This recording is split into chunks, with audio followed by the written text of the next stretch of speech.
Ya, baik. Terima kasih atas kesempatannya. Sebenarnya banyak sekali pertanyaan saya. Luar biasa semua narasumbernya. Cuman saya ingin menanyakan cuma 3 hal saja.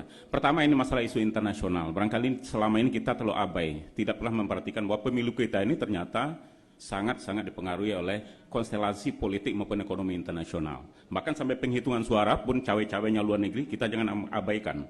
1% saja perusahaan-perusahaan itu menyumbang atau membiayai perubahan rezim di sini itu bisa.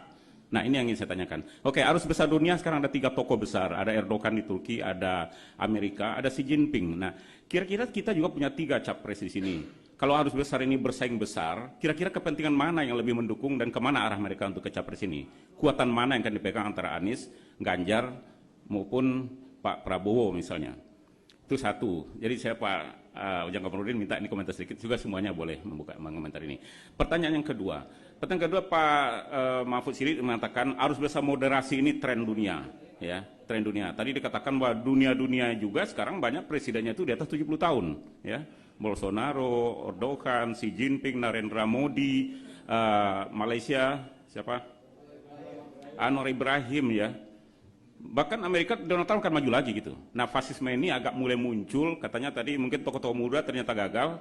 Baik di nasional pun ternyata juga begitu. Kepala-kepala daerah yang muda-muda, maaf di Jambi, di mana-mana itu ternyata juga berhubungan dengan KPK. Nah, tren ini, nah analisa Pak Mahfud tadi banyak internasional, saya juga minta analisa ini. Apakah ini tren ini akan lanjut di Indonesia? Kalau lanjut di Indonesia tentu saya tidak akan menyebutkan nama siapa orang ini yang akan menjadi. Ya, artinya dia yang ketawa terakhir dan tertawanya akan lebih lama gitu kan, itu istilahnya. Nah, ini analisa seperti apa? Nah, ini kita sering terlalu konsentrasi di partai politik, domestik, padahal internasional memantau karena Indonesia strategis untuk ekonomi, untuk politik, untuk hukum pun. Oke, yang ketiga pertanyaan saya ini terkait masalah NU ini menarik. Kalau 60% pengaruh Islam di Indonesia itu adalah NU misalnya, halnya NU bikin partai politik saya yakin menang. Tapi faktanya NU itu dari dulu nggak pernah juga bersatu. Akan berbeda juga nanti konstelasi politik ketika 2024 nanti.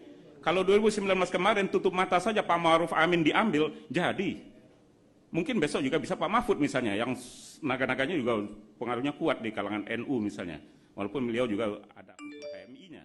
Nah, saya ingin melihat bagaimana misalnya kalau Cak Imin dengan Yeni ini belum berdamai dalam tanda petik, pola kekuatan Gus Dur sebagai NU tradisional dengan struktural di PKB misalnya belum bersatu. Bahkan sekarang saya lihat itu semakin memanas. Ada kecenderungan sepertinya Caimin juga mulai dibayang-bayangi untuk, maaf ya, mungkin ada masalah hukum dan sebagainya. Bahkan Pak Zulkifli Hasan juga mungkin ada bermasalah di situ, hati-hati. Pak Ganjar juga bukan tidak ada masalah hukum. Nah, jangan-jangan penentunya nanti memang wapres ini, cawapres nanti. Dan masalah hukum kata Kang Ujang tadi. Karena kalau hukum bicara masalah benar dan salah, nanti ya kita politik adu kuat dan lemah, ini kan jadi benturan nanti. Saya khawatir jangan-jangan orang ini jadi inceran juga oleh KPK sekarang. Itu yang saya khawatirkan.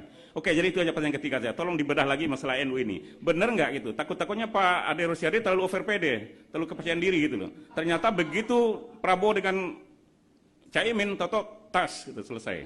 Kita nggak tahu. Itu aja Pak, makasih. Oke, terima kasih. Ada lagi?